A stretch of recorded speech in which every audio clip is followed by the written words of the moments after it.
Bismillahirrahmanirrahim. Assalamualaikum warahmatullahi wabarakatuh. Alhamdulillah, wassalatu wassalamu ala rasulillah wa ala alihi wa sahbihi wa mawalah. Allahumma lakal hamdu wa ilaikal mustaka wa antal musta'an, la hawla wa la quwwata illa billah. Rabbi shrah li sadri wa yassir li amri wahlul 'uqdatam min lisani yafqahu qawli, amma ba'd. Jamaah salat subuh Masjid Baitur Rahim, semoga dirahmati oleh Allah, semoga dimuliakan oleh Allah beserta keluarga-keluarganya. Semoga selalu mendapatkan keberkahan dari Allah Subhanahu wa ta'ala, disehatkan lahir batinnya, dimudahkan segala urusannya, dilapangkan rezekinya, dilunasi hutang-hutangnya. Karena kita umatnya Rasulullah saja pernah berhutang, apalagi kita umatnya. Tapi yang paling penting adalah saat kita berhutang, satu, untuk kebutuhan yang sangat mendesak. Jangan gampang hutang kalau tidak terpaksa. Yang kedua, kalau sudah jatuh tempo harus segera bayar, kecuali kalau memang belum ada. Mudah-mudahan di antara kita barangkali ada yang sedang terlilit hutang. Terlilit hutang bukan karena gaya hidup. Mudah-mudahan Allah berikan kemudahan untuk mendapatkan rezeki untuk bisa melunasi hutang-hutangnya. Amin ya rabbal alamin. Salawat dan salam semoga terlimpah tercurah kepada Rasulullah sallallahu alaihi wasallam. Semoga kita semua yang hadir pada pagi hari ini diakui menjadi umatnya Rasulullah sallallahu alaihi wasallam. Karena manusia yang beruntung, bahkan umat yang terbaik adalah umatnya Rasulullah sallallahu alaihi wasallam. Bapak Ibu sekalian, pagi hari ini saya ingin membahas satu pembahasan terkait doa. Dan yang saya akan baca adalah syarahnya. Syarah itu kalau kitab kuning itu ada yang di pinggir, ada yang di tengah. Kalau di pinggir namanya matan, hadis ya hadisnya saja. Tapi kalau yang di tengah ada penjelasannya. Siapa yang menjelaskan? Ulama. Ulama siapa? Tergantung kitabnya. Kalau kitab Tanqihul Qaul berarti Syekh Nawawi. Walaupun Syekh Nawawi menjelaskan, tapi Syekh Nawawi juga mengutip ucapan pendapat ulama-ulama yang lain. Ini terkait tentang doa. Mari Bapak Ibu sekalian kita simak baik-baik karena bagi saya ini sangat penting. Qala Sayyidi Syekh Abdul Qadir Jailani. Telah berkata Syekh Abdul Qadir Jailani, la yanbaghi lil imam wal ma'mum ayakhruja minal masjid min ghairi du'ain. Tidaklah pantas bagi imam ataupun makmum yang keluar dari masjid sebelum berdoa. Kita kan lagi membahas tentang doa. Jadi kalau kita sholat berjamaah, baik imamnya ataupun makmumnya, sebelum keluar dari masjid harus berdoa dulu. Nah, ini terutama yang makmum, Pak. Jangan sampai imam baru zikir sebentar, belum doa tapi udah pulang. Nah, jadi kata Syekh Abdul Qadir Jailani, la yanbaghi lil imami wal ma'mumi ay yakhruja minal masjid min ghairi doa. Jangan sampai belum doa tapi udah pulang. Qala Allah Ta'ala, Allah berfirman. Nah, ini Syekh Abdul Qadir Jailani menjelaskan berdasarkan ayat Al-Quran. fa idza faragta fansab wa ila rabbika farghab. Jadi kalau kita sudah selesai melakukan apapun yang baik, maka segera lakukan kebaikan yang lain. Fa idza faraghta fansab, itu. Kalau kita selesai sholat maka segera zikir, maksudnya gitu. Sholat itu baik, kan sholatnya udah selesai, tapi lakukan kebaikan yang lain, zikir. Fa idza faraghta fansab wa ila rabbika farghab, terus dilanjutkan dengan farghab. Farghab itu berharap. Berharap itu doa. Jadi maksudnya selesai sholat zikir, setelah selesai zikir berdoa. Insya Allah tadi kita sudah ya Pak, begitu ya. Assalamualaikum warahmatullahi wabarakatuh. Assalamualaikum warahmatullahi wabarakatuh. Zikir, istighfar, terus doa. Ai idza faragta minal ibadah fansab fid du'a waraghab fi ma 'indallahi watlubhu minhu. Jadi yang tadi saya jelaskan, setelah selesai sholat zikir kemudian berdoa. Berdoa itu mengharap apa yang di sisi Allah Subhanahu wa taala. Wa qad jaa fil hadis. Sekarang hadisnya. An Anas bin Malik alin Nabi sallallahu alaihi wasallam. Jadi ada sahabat yang bernama Anas bin Malik. Anas bin Malik itu udah deket-deket tabi'in Pak, tapi dia ketemu dengan sahabat yang bernama Ibnu Umar. Jadi Rasulullah punya murid Ibnu Umar, Abdullah bin Umar. Abdullah bin Umar punya murid Anas bin Malik. Anas bin Malik punya murid Imam Malik. Imam Malik punya murid Imam Syafi'i. Imam Syafi'i punya murid Imam Ahmad bin Hambal. Itu namanya sanad keilmuan. Annahu qala idza qama al-imam, Rasulullah Shallallahu Alaihi Wasallam bersabda, kalau imam sholat sudah berdiri, ya, fi mihrabihi, di tempatnya imam disebut mihrab. Wa tawatarat as-sufuf, terus shaf sudah mulai tersusun, barisan makmum sudah mulai tersusun. Nazalat ar-rahmat, kemudian turun rahmat. Jadi kalau nggak berjamaah dapat rahmat tak? Enggak. Kalau sholat berjamaah sedari imam berdiri di mihrab, kemudian shaf sudah mulai tersusun, nazalat ar-rahmah, maka turun rahmat Allah. Fa awwalu dzalika tusibul imama. Yang pertama, rahmat itu mengenai imam. Ya, mengenai imam. Kalau misalnya ada kesempatan imam, ya sebenarnya karena menghormati ya, silakan Pak, silakan. Tapi sebenarnya gini, imam ataupun makmum semuanya mendapatkan rahmat dari Allah. Fa awwalu dzalika tusibul imama tsumma an yaminihi tsumma an yasarihi tsumma tatafarraqur rahmah 'alal jamaah. Jadi gini, kalau imam sudah berdiri turun rahmat. Terus pertama rahmatnya ngenai imam, terus rahmat itu mengalir ke shaf yang sebelah kanan. Jadi kalau saya begini, makmum yang sebelah kanan, terus ke makmum yang sebelah kiri. Tsumma tatafarraqur rahmah 'alal jamaah, terus rahmat itu menyebar ke seluruh jamaah. Nah, ini poin ini dulu. Jadi kalau misalnya kita mau bermakmum, kalau sebelah kanan masih ada yang kosong, sebelah kanan Pak.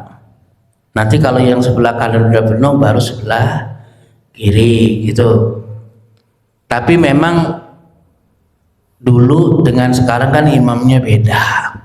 Kenapa dulu sahabat berebut saf sebelah kanan? Karena Rasulullah itu kalau selesai sholat miring ke kanan.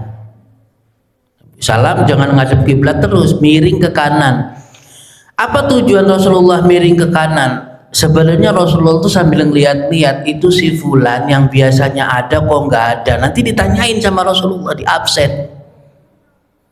Nah. Misalnya Ibnu Mas'ud nggak berjamaah. Rasulullah itu habis selesai sholat sambil zikir itu sambil ngeliatin siapa yang biasanya ada terus sekarang nggak ada. Nanti ditanyain sama Rasulullah, kamu kenapa tadi subuh nggak ada? Siangan ya Rasul. Oke, jadi Nabi kenapa habis sholat ngadepnya ke kanan? Karena Rasulullah sambil ngeliatin sahabat yang absen, yang nggak hadir. Dan kenapa sahabat itu berebut? Yaitu karena Rasulullah setelah selesai sholat menghadap miring ke kanan. Jadi sahabat yang sebelah kanan bisa menatap wajahnya Rasulullah SAW. Akhirnya berebut ke kanan semua, kata Nabi. Jangan begitu. Sama aja sebelah kiri juga bagus, kata Nabi. Ya, sebelah kiri juga bagus. Masa sininya udah 2 baris, sininya kosong, aneh. Padahal perintahnya apa? Sofu sufu vakum, softnya yang rapat. Ini kalau soft rapat, kalau teman-teman salafi rapatnya itu sampai kakinya nempel. Terus nanti ada orang yang risih, apa sih nempel-nempel, malah diinjak sekalian. Jangan begitu. Ya nggak apa-apa nempel. Itu kan sunnah Rasulullah SAW. Tapi juga nempelnya jangan kelewatan, nempel nginjek. Itu yang menyebabkan berantem. Dan jangan sampai softnya nempel habis sholat terus gak mau salaman, gak mau akur. Soft yang rapat itu simbol persatuan. Persatuan. Masa gara-gara ini NU, ini Muhammadiyah, ini Salafi, ini Jamaah Tabligh, softnya rapet, habis gitu udah gak mau ngobrol. Ada blok sana, ada blok sini, ada geng sana, geng. Jangan Pak. Soft yang rapat itu, yang lurus itu harus kita aplikasikan dalam kehidupan sehari-hari. Masa beda kunut gak kunut aja jadi gak akur.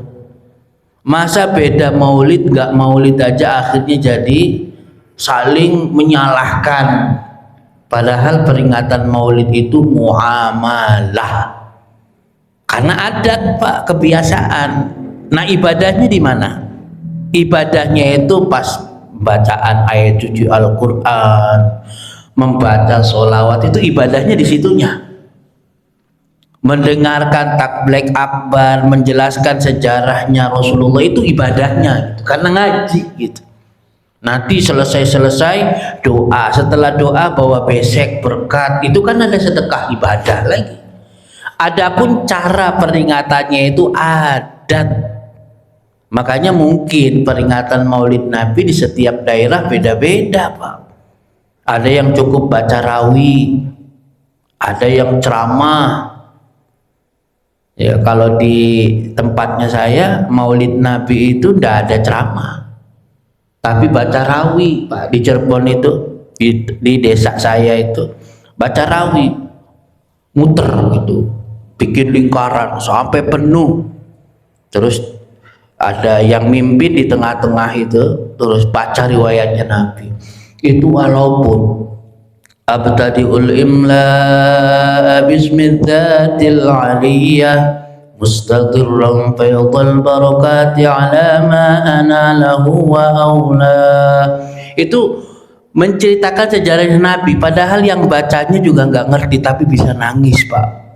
Karena apa? Bukan karena ngerti artinya, tapi sedari baca udah ngebayangin Rasulullah Sallallahu Alaihi Wasallam. Itu diceritakan dari Nabi lahir ya, sampai Nabi diangkat menjadi Rasulullah SAW. nggak ngerti artinya. Orang zaman dulu nggak ngerti karena bukan anak pesantren dulu. Tapi karena hatinya kuat cinta kepada Nabi, itu sedari ya Rabbi salli ala Muhammad, ya Rabbi salli alaihi wasallim. Tuh, udah guguk nangisnya. Akhirnya rasa nikmatnya bersolawat nyetrum. Semua jamaah jadinya nangis. Gitu. Itu biasanya kalau di saya itu disebutnya marhabanan. Kenapa disebut marhabanan? Karena ada marhaban. Marhaban itu membaca sholawat terus ya Rasulullah ji'na marhaban. Marhaban itu selamat datang. Jadi diyakini kalau kita baca sholawat di satu masjid, di satu tempat, Rasulullahnya datang, ruhnya Rasulullahnya hadir. Gitu. Oke, jadi Rasulullah kalau selesai sholat ngadep ke makmum, miring ke kanan. Ya, makanya shaf yang paling utama sebelah kanan, nanti sebelah kiri. Begitupun shaf yang kedua, Pak. Kalau nyusun shaf yang kedua biasanya ya di masjid-masjid itu mulainya dari yang paling dekat dengan tempat wudhu, malas jalannya. Begitu rapat shaf pertama, shaf keduanya mulainya dari sana. Harusnya dari persis di belakang imam, terus nyambung kanan kiri terus gitu. Dan kalau ada celah untuk bisa diisi satu orang, jangan bikin shaf baru. Kejar, tapi jauh itu di pojok yang nggak apa-apa. Karena keutamaan shaf pertama dengan shaf yang kedua beda. Ya, artinya kalau shaf yang pertama masih kosong diisi, Pak. Diisi dulu. Nanti kalau sudah rapat, ya shaf yang kedua. Jangan juga kemudian pengen dapat shaf pertama semua, akhirnya berantem gara-gara rebutan shaf pertama. Shaf pertamanya dapat pahala, berantemnya dapat dosa. Kurang ajar, saya yang dapat datang duluan kok kamu. Enggak begitu, enggak. Umatnya Nabi masa gara-gara rebutan shaf terus berantem. Kecuali kalau shaf Betawi, ya shaf iga. Itu masuk yang lain. Ya. Tsumma yunadi malak ribhun fulanan wa khasirun fulan. Kemudian malaikat berkata, kan tadi gini, imam berdiri, makmum nyusun shaf. Rahmat Allah turun kepada imam, nyebar ke makmum sebelah kanan, nyebar ke makmum sebelah kiri, terus nyebar ke seluruh jamaah. Artinya semuanya dapat rahmat Allah. Yang sholat jamaah dapat rahmat Allah. Terus malaikat bilang, beruntung si fulan dan rugi si fulan. Jadi walaupun sama-sama dapat rahmat Allah nih, pokoknya udah nyusun shaf sholat jamaah itu sudah dapat rahmat semua tuh. Tapi malaikat bilang gini, beruntung si fulan dan rugi si fulan. Gitu. Farrabihu may yarfa'u yadayhi bid-du'a. Yang beruntung siapa? Orang yang setelah selesai sholat mengangkat tangannya dengan doa. Kan ada yang ikut jamaah tapi begitu belum doa langsung pulang. Ya gak apa-apa juga sih sebenarnya kalau ngantuk atau udah janjian sama istri, mau belanja di pasar Plumpung, buru-buru itu. Jadi sebaiknya setelah selesai sholat jamaah zikir kemudian doa. Kalau begitu dikata malaikat beruntung yang sholat jamaah kemudian sampai ikut doa mengangkat tangan. Jangan sampai gini, Pak, shafnya shaf pertama, ya shafnya shaf pertama udah selesai salam padahal gak ada acara apa-apa langsung kabur. Nah ini yang disebut orang yang bakal rugi. Farrabihu mayyarfa'u yadayhi bid-du'a ila Allah Ta'ala idza faragha min salatihil maktubah. Sebenarnya bukan sholat maktubah saja, sholat sunnah juga begitu. Selesai sholat sunnah, sholat duha misalnya, zikir, doa. Sholat wajib 5 waktu, zikir, doa. Begitu. Kalau zikirnya dipimpin oleh imam, ikutin zikirnya imam. Jangan imam mimpin zikir, zikirnya malah lain-lain, baca sendiri-sendiri. Ya, saya kan udah punya amalan Ustadz. Iya, nanti amalannya dikerjain kalau imam selesai. Jangan imam baca subhanallah, subhanallah, subhanallah, kitanya bacanya yang lain. Nggak apa-apa sih sebenarnya. Sebaiknya kalau jamaah ya kompak aja Pak, bareng-bareng dulu. Bareng-bareng dulu. Insya Allah yang dibaca imam baik. Doa yang dipanjatkan imam bagus walaupun sifatnya umum. Pokoknya kalau baca doa yang dibaca oleh imam itu sifatnya umum Pak. Artinya memang misalnya yang paling sering kita baca itu Rabbana atina fid dunya hasanah wa fil akhirati hasanah wa qina adzabannar. Itu sifatnya umum, kebaikan dunia, kebaikan akhirat. Terus kita punya hajat misalnya, ya tapi kan saya pengen sembuh dari sakit. Fid dunya hasanah itu sehat Pak. Fid dunya hasanah itu rezeki banyak. Fid dunya hasanah itu istri yang taat. Fid dunya hasanah itu punya anak soleh. Fid dunya hasanah itu mencakup semuanya. Jadi kalau bingung mau minta apa, udah bacanya Rabbana atina fid dunya hasanah wa fil akhirati hasanah wa qina adzabannar. Makanya doa itu disebut dengan doa sapu jagat. Makanya kalau di film-film, di sinetron Pak, yang ala-ala jadi ustadznya kan berdoa tuh, pasti doanya cuman Rabbana atina, karena hafal. Kalau doa yang lain kepanjangan gitu. Wal khasiru huwallazi kharaja minal masjid bila du'an. Yang rugi adalah orang yang keluar dari masjid sementara belum berdoa. Nih, gini. Ini saling mengingatkan ya Pak. Kadang-kadang saya aja kalau lagi sholat di rumah, itu habis sholat itu nafsunya pengennya langsung berdiri. Kalau belum makan ya langsung makan. Sholat, tapi setelah sholat itu langsung berdiri. Itu nafsunya pengennya begitu. Makanya berkahnya sholat berjamaah di masjid begitu Pak. Kalau di rumah hebat, kalau sampai sebelum duhur qobliyah dulu, setelah sholat duhur ba'diyah, terus zikir, berdoa, itu bagus namanya. Kadang-kadang begitunya kan kalau di masjid. Kalau di rumah enggak, poinnya saja. Udahlah sholat duhur selesai, assalamualaikum langsung berdiri. Nafsunya begitu. Kalau kita enggak lawan, pengennya begitu Pak. Tapi kalau di masjid kan enggak.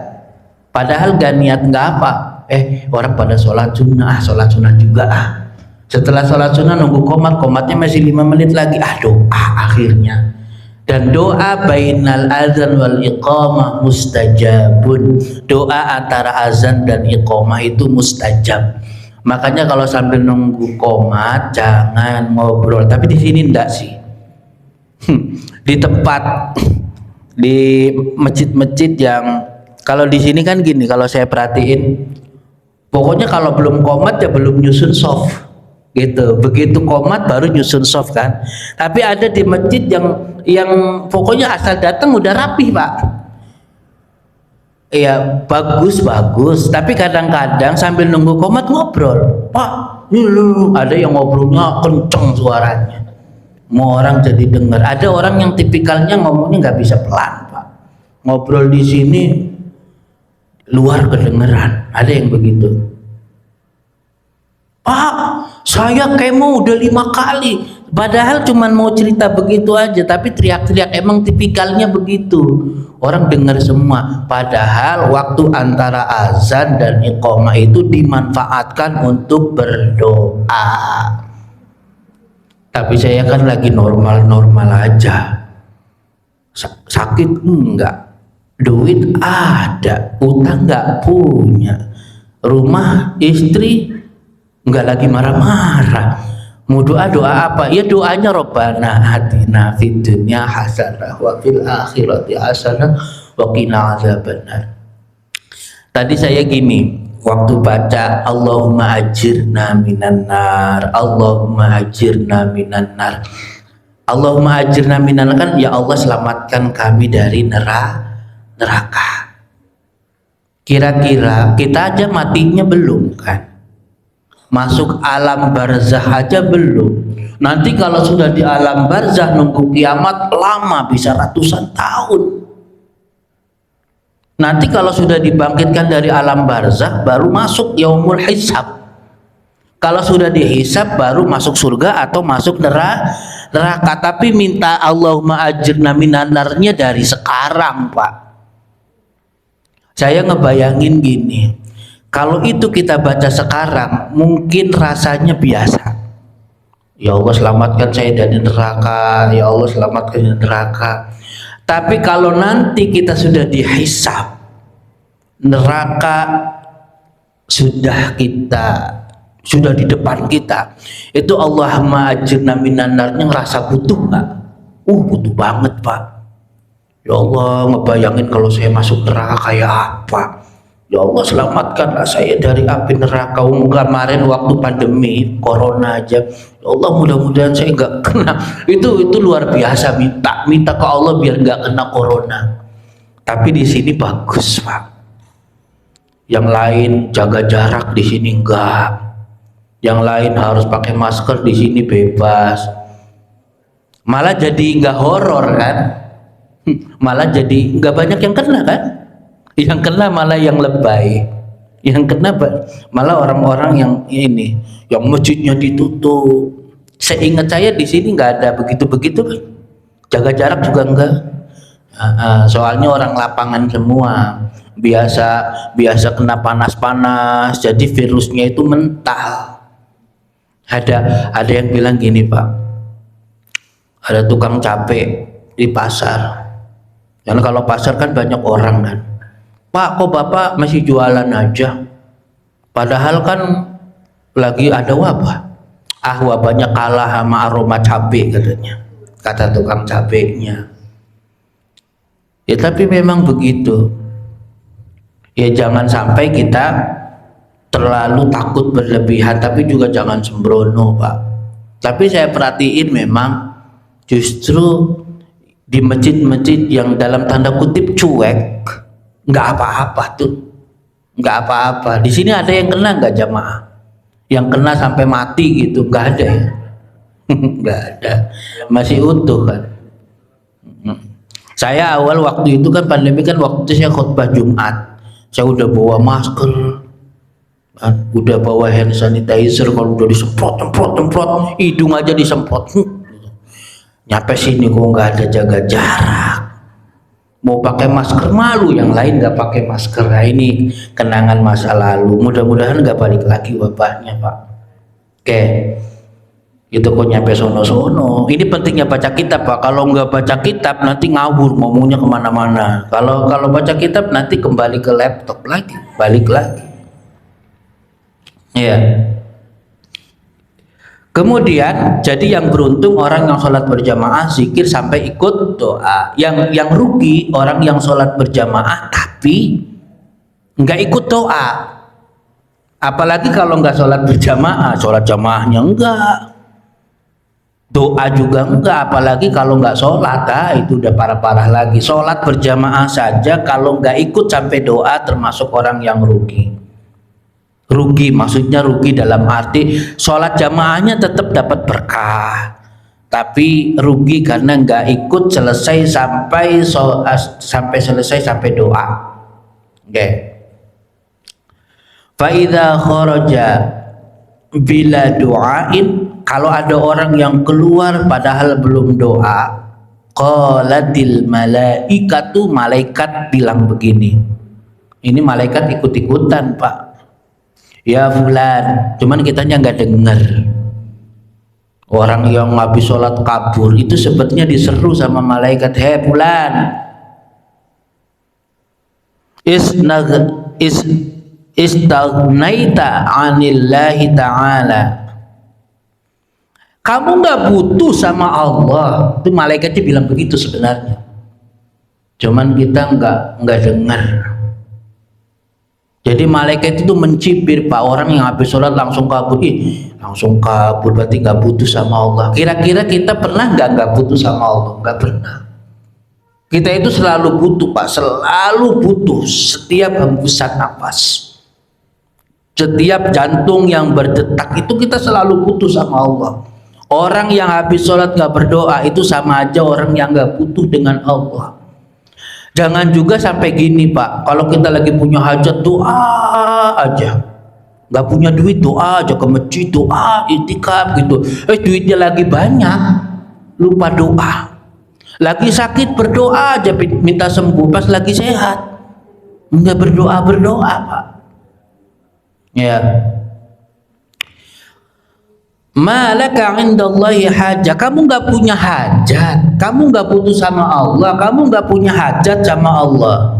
Kira-kira begitu malaikat. Jadi ini kecaman dan pelajarannya gini, pokoknya selesai sholat zikir, setelah zikir ikut doa. Kalau nggak buru-buru,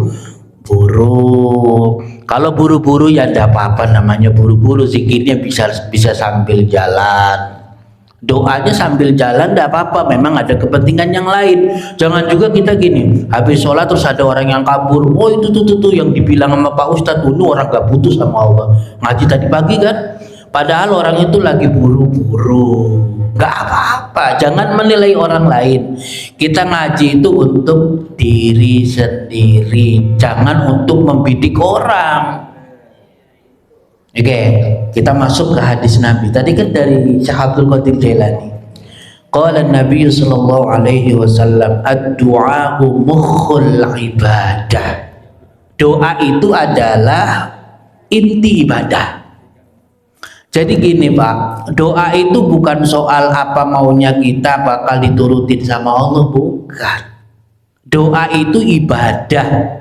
Jadi niatin doa itu ibadah, butuh nggak butuh, lagi nggak punya hajat, apa maksudnya dalam kondisi punya hajat ataupun tidak, kita baiknya tetap berdoa karena doa itu ibadah. Sekarang kita baca syarahnya lagi. Nah ini ad-du'a mukhul ibadah itu rawahu Tirmidzi an Anasin wa huwa hadisun sahihun, hadisnya sahih.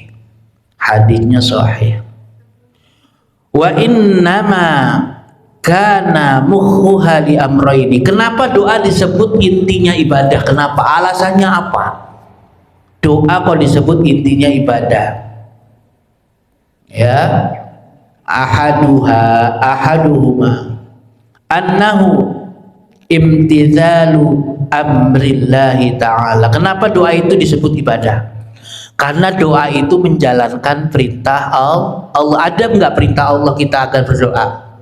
Ada. Ud'uni, berdoalah kalian kepadaku. Sehingga ketika kita berdoa sama saja menjalankan perintah Allah. Menjalankan perintah Allah itu ibadah. Ud'uni fahuwa mukhul ibadah, menjalankan perintah itu ibadah. Wathani, yang kedua, annahu idza ra'a najahal umur minallah. Kenapa doa itu inti ibadah? Karena kalau kita mendapatkan kebaikan, mendapatkan keberuntungan, kita sadar kebaikan dan keberuntungan itu dari Allah, karena hasil dari doa kepada Allah Subhanahu wa ta'ala. Qata'a amaluhu amman siwa. Dengan berdoa kita akan memutus berharap kepada selain Allah. Jadi kalau berdoa itu berarti kita butuhnya ke Allah, mintanya ke Allah, jangan minta yang lain. Jangan gini Pak, minta ke Allahnya iya, minta ke yang lain juga iya gitu. Curhat sama Allah iya, curhat sama orang juga iya. Itu namanya menduakan Allah. Itu yang disebut musyrik walaupun kecil-kecilan. Kata Allahnya, kamu sama saya curhat, sama orang juga curhat. Emangnya yang bisa menyelesaikan masalah siapa? Makanya nih saya kasih tahu ibu-ibu, kalau punya masalah jangan gampang curhat. Curhat mulu. Emangnya yang dicurhatin bisa ngasih solusi? Enggak. Ya kadang-kadang, tapi gini, kalau perempuan itu kalau nggak cerita nggak plong.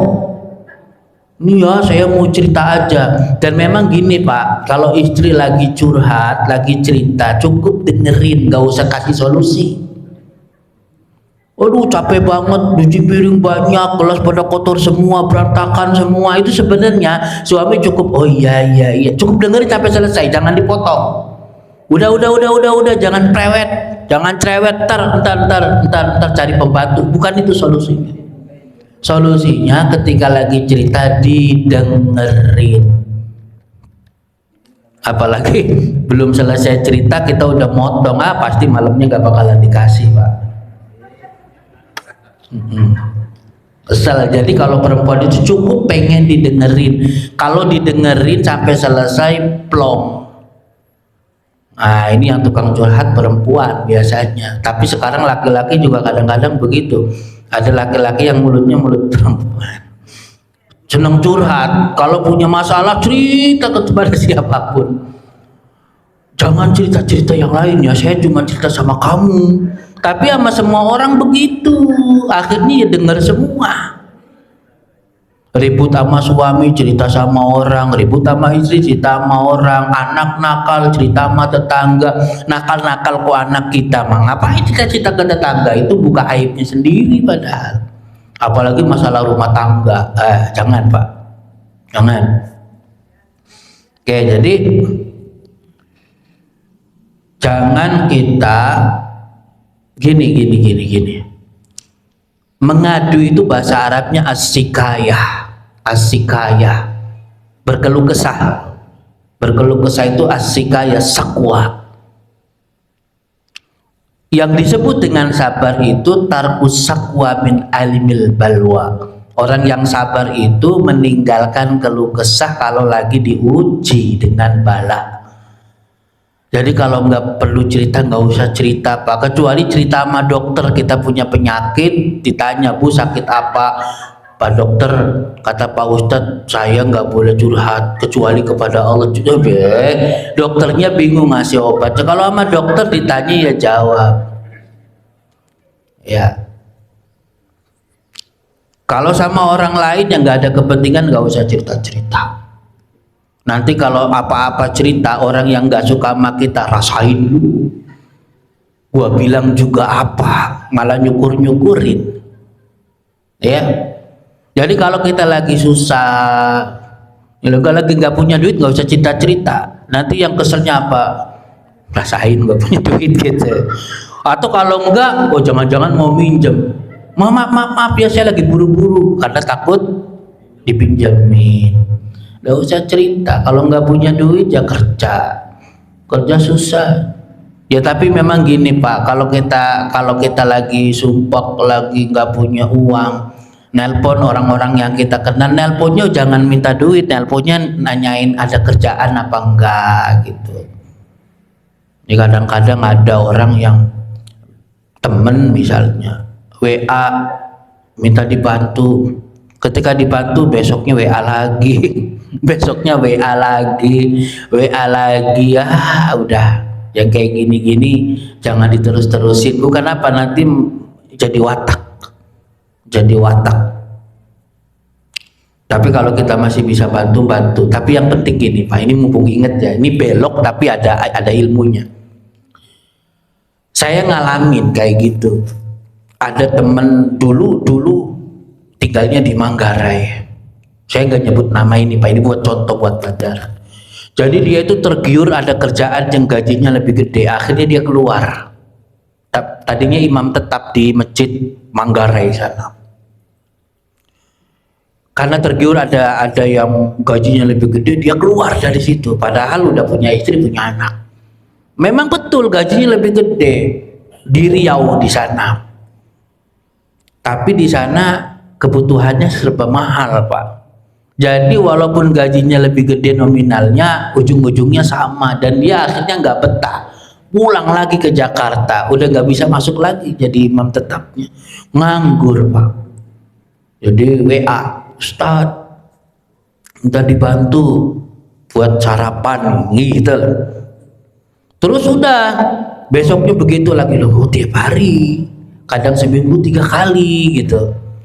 Nah terus saya gini, sebagai manusia biasa Pak, udahlah kayak gini maka terusan, udah lain kali nggak usah saya transfer lagi.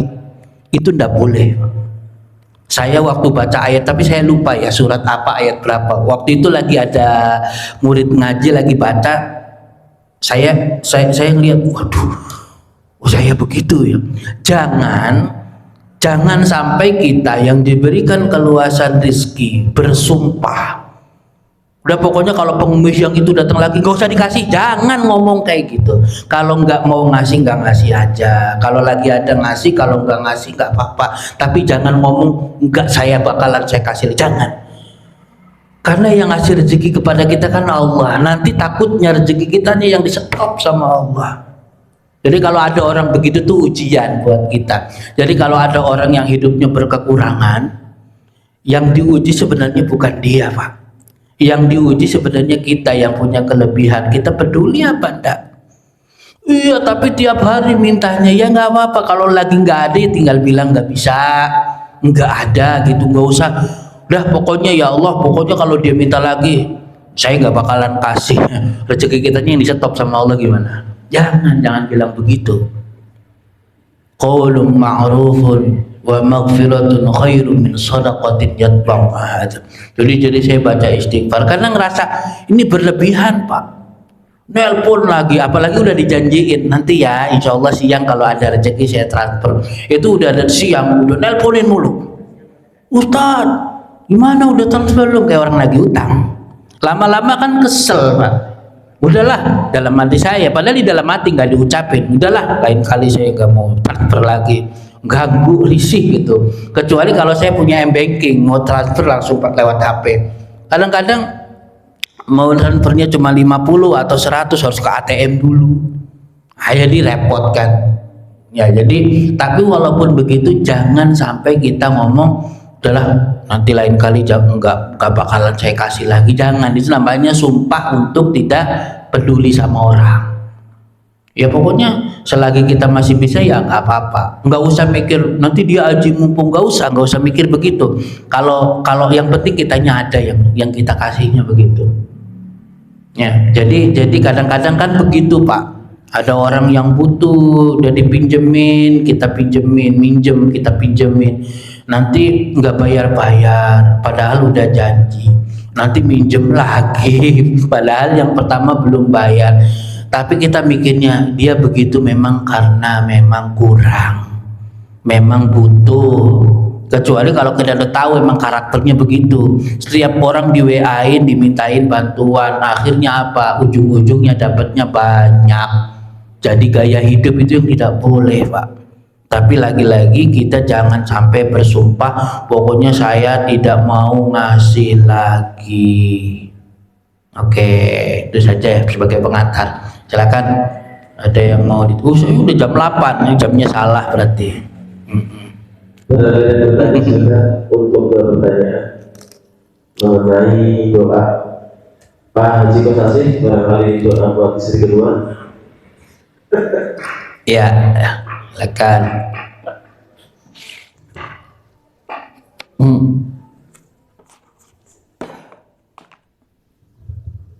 Terima kasih Pak Ibu atas waktunya. Assalamualaikum warahmatullahi wabarakatuh. Waalaikumsalam warahmatullahi wabarakatuh. Berkaitan dengan sholat berjamaah, adab yang diikuti oleh jamaah terhadap imam, itu secara sholat berjamaah zikir atau berdoa ini sampai berdoa ya. Saya pernah sholat di daerah Ciseeng di musola dan masjid. Setelah sholat berjamaah itu tidak melakukan zikir, tapi melakukan sholat rawatib atau pada sholat berjamaah. Ya, badiah. Jadi zikirnya setelah badiah dulu berzikir. Pertanyaannya, mana yang lebih utama, sholat kemudian berzikir atau sholat wajib baru sholat badiah? Itu pertanyaannya. Dan yang kedua, pada umumnya orang kalau sedang kesulitan atau kesusahan berarti masalah ekonomi itu ibadahnya kencang, dia mohon berdoa. Tapi ketika sudah mendapatkan apa yang diinginkan, dia agak kendor, lupa. Tapi ada kebalikannya. Ada satu ya, keluarga saya ya, kebetulan pernah nanti juga di level SMP. Dia mendapatkan kesulitan, justru dia jauh beribadahnya. Tapi ketika mendapat kesenangan malah dekat. Apa yang saya korek, apa masalahnya kok malah seperti itu? Iya, berbalik. Ya, dia merasa Allah tidak berpihak kepada dia atau tidak adil. Dia sudah berusaha mempelajari dua agama, tapi masih seperti itu aja, tidak meningkat negara kita. Nah ini gimana ya? Caranya solusinya Pak Ustaz? Ya. Mengenai Ya. saudara yang seperti ini. Baik. Masih muda dia berkeluarga. Ya. Terima kasih. Ya, kurang lebih ada 2 pertanyaan ya. Oke, yang pertama, ada di masjid tertentu yang habis sholat wajib langsung sholat sunnah. Ba'diyah, qobliyah, ba'diyah itu rawatib. Kenapa disebut rawatib? Karena sholatnya itu beriringan dengan sholat wajib atau nempel dengan sholat wajib. Mungkin dia memahami seperti itu. Enggak zikir dulu langsung, begitu salam langsung ba'diyah. Jadi antara sholat wajib dan ba'diyahnya nempel, ya kan? Tapi kalau qobliyah susah Pak, nempel begitu susah, ya kan?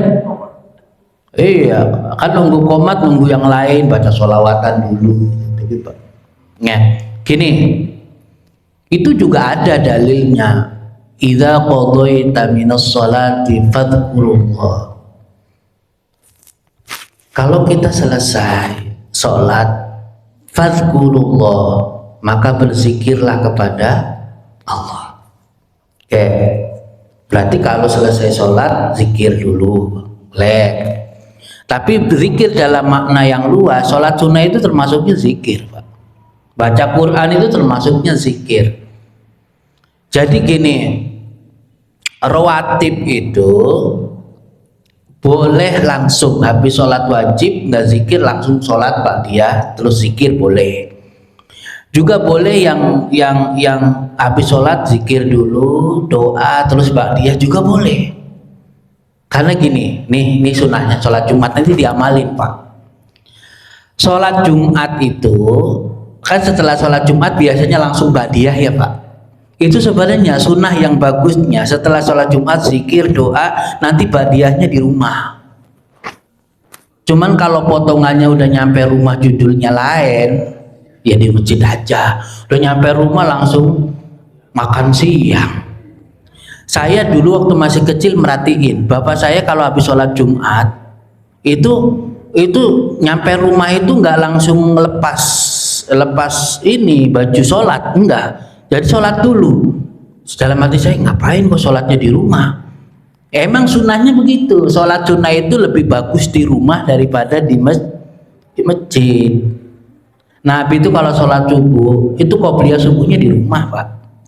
Cuman Nabi kan rumahnya Nabi dengan Masjid Nabawi nempel lah, itu bedanya. Kalau kita jauh, qobliyahnya di rumah ya di sininya ketinggalan.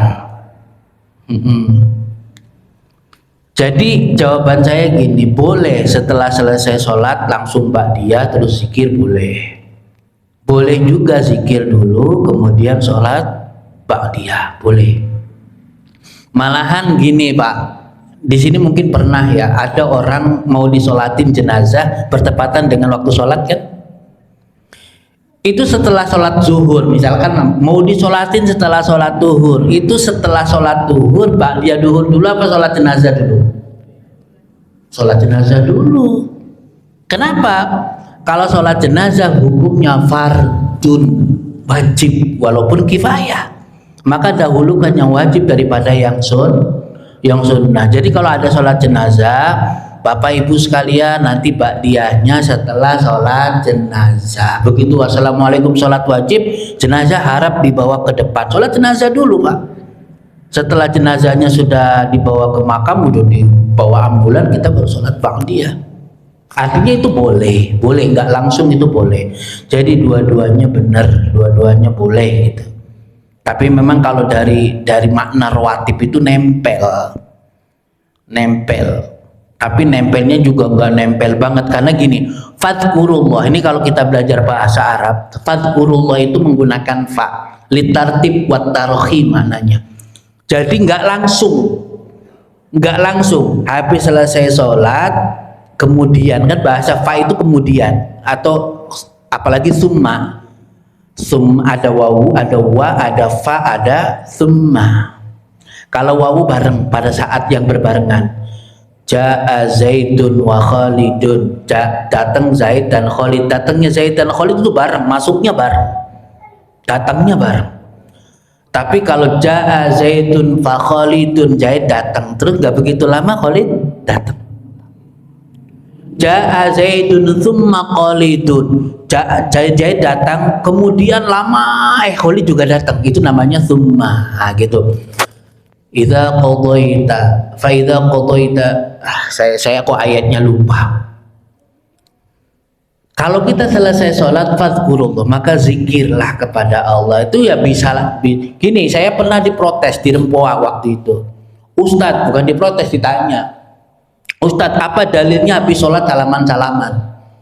Kan ada tuh yang habis sholat salaman gitu ya. Kalau kita salamannya nanti sallallahu alaihi wasallam, habis sholat salawatan gitu. Ada juga yang jamaah habis selesai salam, assalamualaikum warahmatullahi, assalamualaikum warahmatullahi, salaman gitu. Itu ditanya sama orang salafi, Ustadz apa dalilnya habis sholat salaman gitu? Bukankah ayatnya kalau selesai sholat langsung zikir? Gini Pak, gini saya bilang, zikir itu nggak mesti Allah, nggak bisa begitu. Salaman itu juga zikir dalam makna luas. Salaman itu apa? Salaman itu apa? Bukti kasih sayang Pak. Kita masih akur mau salaman. Jangankan salaman, saya bilang gitu. Habis sholat kentut boleh nggak? Boleh kalau sholatnya udah selesai. Cuman kentutnya jangan gede-gede bunyinya. Iya. Kan ada gini. Kadang-kadang ya ada saudara kita yang salaman dipermasalahkan, tapi habis sholat buka HP nggak dipermasalahkan dalilnya. Jelas itu nggak ada dalilnya, zaman Nabi belum ada HP. Habis sholat assalamualaikum warahmatullahi wabarakatuh, buka HP, tanyain dalilnya mana habis sholat. Artinya gini, mau habis sholat mainan sepeda, mau habis sholat makan bakwan, habis sholat makan nasi uduk, nggak apa-apa, yang penting sholatnya selesai. Habis sholat langsung berdiri, kalau memang ada keperluan tidak apa-apa Pak. Itu kadang-kadang gitu, orang bab salaman habis sholat aja ditanyain dalilnya. Dalilnya mana? Rasulullah pernah melakukan apa enggak? Kita sama-sama nggak tahu zaman sekarang kita hidupnya. Emang kamu tahu juga Rasulullah kan enggak? Kalau ditanya dalil itu banyak sekali, kitanya aja yang belum baca. Gitu. Ya salaman aja dibid'ah-bid'ahkan. Salaman habis sholat bid'ah, sesat, masuk neraka. Masa gara-gara salaman masuk neraka? Gitu. Oke. Yang kedua, pertanyaannya keduanya jadi lupa pertanyaannya. Yang ya. Ada orang yang kalau lagi susah berdoa, begitu nggak susah lupa. Itu disindir oleh Al-Quran Pak. Ini yang saya sayangi. Saya nggak hafal Quran Pak. Saya tahu isinya Quran, tapi kalimatnya nggak hafal. Ada di Quran. Saya senang baca Pak. Saya senang baca. Jadi cuman nggak niati hafalin gitu. Cuman saya baca itu ada di Quran. Dan itu disindir oleh Allah. Ada orang yang kalau lagi sulit berdoa bermunajat, tapi kalau lagi nggak sulit lupa. Itu disindir oleh Allah. Tapi ada kasus yang sebaliknya. Kalau sulit nggak mau sholat, seolah-olah protes sama Allah. Allah gimana sih, katanya sang pemberi rezeki, tapi setiap hari saya pusing terus, mau belanja tuh pusing. Gimana pemberi? Udahlah nggak usah sholat. Ada yang begitu Pak. Itu namanya putus asa. Nggak boleh. Itu namanya berburuk sangka, suudzon sama Allah. Padahal sebentar lagi mau Allah buka rezekinya. Gara-gara begitu, wong kita je nggak punya daya, nggak punya kekuatan, kok ngambek segala gitu loh. Emangnya kita siapa ngambek sama Allah? Kata Allah ngambek aja silakan, malah nggak dikasih rezeki. Ada yang begitu, kemudian kalau rezekinya lagi banyak, malah rajin ibadahnya. Berarti dia satu menyadari rezekinya dari Allah, pengen dikasih nambah itu sebenarnya, atau sebagai luapan rasa syukur. Bagus-bagus saja Pak, bagus. Tapi kamu deket sama saya, kamu datang kalau lagi. Tapi memang jarang yang begitu Pak. Yang ada itu sebaliknya, kalau lagi susah itu malah rajin ibadahnya. Makanya gini, ini candaan teman saya ya, dan itu nggak boleh ditiru. Kita lihat itu, nggak pernah kelihatan. Tiba-tiba rajin, kayaknya dia lagi nggak punya duit katanya. Ngomongnya begitu, padahal dia mungkin lagi belajar benar. Itu paling juga lagi tersangkut kasus itu, makanya ke masjid. Karena memang saya pernah lihat sendiri Pak, ada orang sakit Pak sampai kurus banget. Kalau balon itu sampai kempes gitu, sampai saya nggak kenal itu siapa karena saking kurusnya. Pak, kenapa Pak? Sakit Ustaz saya. Sholat aja malah pengen azan, pengen qomat, tapi nggak mau ngimamin, takut salah bacaannya. Tapi rajin. Terus tiba-tiba saya ketemu lagi gemuk Pak, dan dia udah nggak ke masjid lagi. Berarti masih mendingan sakit daripada sehat ya. Kalau sakit jadi sholatnya rajin, ibadahnya rajin. Nah kita syukur alhamdulillah masih pada sehat, tapi mau ibadah, mudah-mudahan istiqomah. Dan gini, yang paling penting adalah jangan sampai kita lagi belajar benar kemudian mudah menilai orang lain, merasa lebih soleh, akhirnya gampang menyalahkan orang lain. Itu tetangga saya emang kagak tahu sholat apa kagak, boro-boro mau diajak sholat jamaah. Nggak usah pikirin orang lain. Kalau kita memang tahu dia nggak sholat, tinggal dikasih tahu, yuk sholat yuk, gitu. Kadang-kadang untuk soal agama, itu kan urusan masing-masing. Ibadah itu enggak Pak, kita itu harus tawasau. Yang penting ngomongnya yang enak. Silakan, ada yang bertanya lagi, ibu-ibu silakan Bu. Waalaikumsalam warahmatullahi. Ada mic-nya enggak ya? Enggak dengar saya.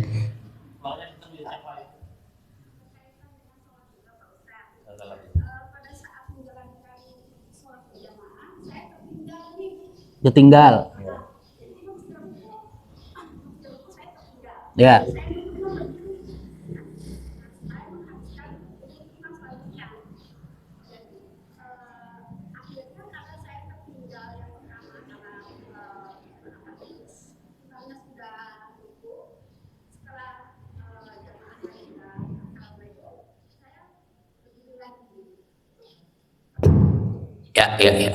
Ya, saya nangkap tentang makmum masbuk ya, makmum yang ketinggalan. Gini, saya mau cerita dulu nih Pak, dan cerita ini jarang diceritain. Kenapa kita saat i'tidal itu bacanya sami Allahu liman hamidah? Awalnya Allahu Akbar semua Pak, Allahu Akbar. Tapi kenapa Nabi dan sampai kepada kita kalau i'tidal bacanya sami Allahu liman hamidah itu gara-gara Sayyidina Ali. Jadi Ali bin Abi Thalib itu ketinggalan sholat berjamaah. Gara-gara apa? Ada orang tua yang lagi jalan. Adabnya kalau ada orang tua jangan disalib. Padahal orang tuanya ternyata orang Yahudi Pak. Tapi Ali nggak mau duluin jalannya. Kalau kita kan kadang-kadang mau orang tua, mau orang muda, apalagi ada becek-becekan, disalib pakai motor, nyiprat semua. Ali mau sholat berjamaah, tiba-tiba di depannya ada orang tua yang jalan. Jadi Ali ngikutin pelan-pelan di belakang, nggak mau nyalip gitu. Akhirnya Ali itu ketinggalan. Nabi udah mulai sholat Pak. Tapi begitu Nabi lagi ruku, punggung Nabi ditahan oleh malaikat Jibril, ditahan. Nabi nggak bisa ngangkat dan Nabi tahu ini ditahan Jibril. Ya Nabi nurut aja, biarin lagi ditahan Jibril. Ternyata kenapa ditahan? Jibril lagi nungguin sampai Ali nyampe. Nah begitu Ali nyampe, Ali bilang begini, Alhamdulillah. Kemudian Nabi dilepas punggungnya oleh Jibril. Nabi baca Sami Allahu liman amin. Apa maknanya? Ali bilang Alhamdulillah. Terus Nabi baca Sami Allahu liman. Allah mendengar hambanya yang memujinya, kan gitu. Sami Allahu liman hamidah. Gitu. Nah, secara fikih, Pak, kalau kita makmumnya ketinggalan, selagi kita masih dapat rukuknya imam, itu rokaatnya udah di bawah, udah ke bawah, nggak usah nambah lagi. Tapi kalau imamnya sudah yang tidal, Sami Allah liman hamidah, makmum yang ketinggalan baru masuk, itu rokaat itu jangan dihitung. Imam udah ruku, kita datang, kita dapat rukunya imam, itu fatihahnya ditanggung sama imam. Ukurannya dapat rukunya imam. Ini kalau dalam mazhab Syafi'i begitu. Nah sejarahnya itu tadi. Nah berarti Ali ketinggalan nggak sholat jamaah? Ketinggalan, tapi Ali itu diuntungin sama Allah, ditahan punggungnya Nabi, ditahan. Jadi Ali nggak nambah satu rakaat lagi, tetap hukumnya mendapatkan takbiratul ulanya imam. Itu makanya gini Pak, kemarin saya baca kitab Riyadul Badi'ah dan saya jadi lebih paham lagi. Karena ada makmum yang Ustadz katanya kalau sholat jamaah kita nggak usah perlu baca fatihah, kan fatihahnya dengerin fatihahnya imam. Salah. Kalau mazhab Syafi'i nggak begitu. Mau jadi imam, mau jadi makmum, mau sholat sendiri, itu sholat itu setiap rokaat wajib hukumnya membaca surat al-fatihah. Apa dalilnya? La sholata illa bi fatihatil kitab. Terus makmum yang fatihahnya ditanggung oleh imam yang seperti apa yang kayak tadi Pak? Kita nggak punya waktu baca fatihah karena imamnya udah hampir ruku atau sudah ruku, tapi kita masih dapat rukunya imam, itu fatihahnya kita ditanggung sama imam. Jadi kalau imam udah ruku langsung takbir langsung ruku Pak, tetap takbiratul ihram dulu, jangan belum takbiratul langsung ikut ruku gitu, tetap takbiratul, tapi nggak usah baca fatihah, fatihahnya imamnya udah selesai. Kalau kita imam udah ruku kita baru masuk kemudian kita baca fatihah, malah nggak sah sholatnya, atau paling tidak sholatnya tidak dianggap berjamaah. Kalau jamaah itu imam udah ruku ya ikut ruku, selesai atau belum selesai fatihahnya itu ditanggung oleh imam. Tapi gini, yang tidak boleh itu gini, imam baca fatihah, imam baca surat, kita yang ngelamun Pak, nggak baca apa-apa, ngelamun. Padahal kalau nggak ngelamun kan punya waktu untuk baca fatihah, itu nggak ditanggung imam kalau ngelamun. Makanya jangan ngelamun. Ya karena banyak pikiran Pak, cicilan udah mau jatuh tempo, duitnya belum ada, kepikiran sampai lupa bilangan rokaat. Ya, jadi gini, kalau dalam mazhab Syafi'i mau jadi imam, mau jadi makmum, mau sholat sendiri tetap wajib membaca surat al-fatihah. Cuman kalau sunnah surat, baca surat itu sunnahnya di rakaat pertama dan rakaat kedua. Jangan sholat duhur keempat-empatnya fatihah surat, fatihah surat, fatihah surat, enggak. Surat itu disunahkan di 2 rakaat pertamanya, 2 rakaat kedua cukup fatihah saja. Nah gitu. Terus yang pengen saya lurusin, dulu ada ustadz di YouTube bilang gini, itu orang yang sholatnya pakai masker sholatnya nggak sah gitu. Karena apa? Karena hidung itu termasuk rukun sujud. Nah itu sunnah Pak. Rukun sujud itu jidat. Makanya kalau sholat, saya termasuk orang yang kalau pakai peci senangnya begini. Ini. Tapi kalau lagi sholat jangan kayak gini. Kalau kayak gini nggak sah sholatnya. Kalau lagi sholat dibuka gitu jidatnya biar nempel tempat sujud. Jidat itu rukun sujud. 2 telapak tangan rukun sujud. Lutut rukun sujud. Ini telapak kaki rukun sujud. Adapun hidung, nempel dengan sajadah atau tidak masalah. Jadi pakai masker sholatnya sah tetap. Gitu. Kecuali kalau maskernya ditempelin di jidat, Pak, di jidat terus sujud, nggak sah sholatnya. Sama aja kayak orang sholat pacinya begini nih, sujud nggak sah, berarti jidatnya nggak kena untuk sujud. Termasuk ini Bu, ini ibu-ibu kan rambutnya panjang, kalau pakai mau kena mau sholat diperiksa dulu, jangan sampai ada rambut yang keluar. Ada rambut keluar menghalangi walaupun cuma sehelai, sujudnya nggak sah. Itu fikih. Kalau fikih hitam-hitam putih-putih Pak, bukan soal diterima atau enggak, ini sah atau tidak sah. Bapak-bapak juga begitu, pakai peci dilihat dulu gini ada rambut enggak, apalagi ada stikernya anak, lagi tidur anak iseng nempelin stiker, kita sholat stikernya nggak dicopot, sujudnya nggak sah. Satu lagi Ibu, sekarang kan kalau mau kena potongan ya, potongan. Kalau zaman dulu terusan mukenanya. Kalau potongan bahayanya, pas kita sujud, sujudnya jangan di mukena Bu. Wah, mukenanya begitu, sujudnya di mukena, bukan di sajadah, nggak sah. Berarti pakaian menghalangi sujud. Itu. Jadi kalau potongan begitu pas sujud, mukenanya kadang-kadang begini, terus kita sujudnya justru di mukena, nggak boleh.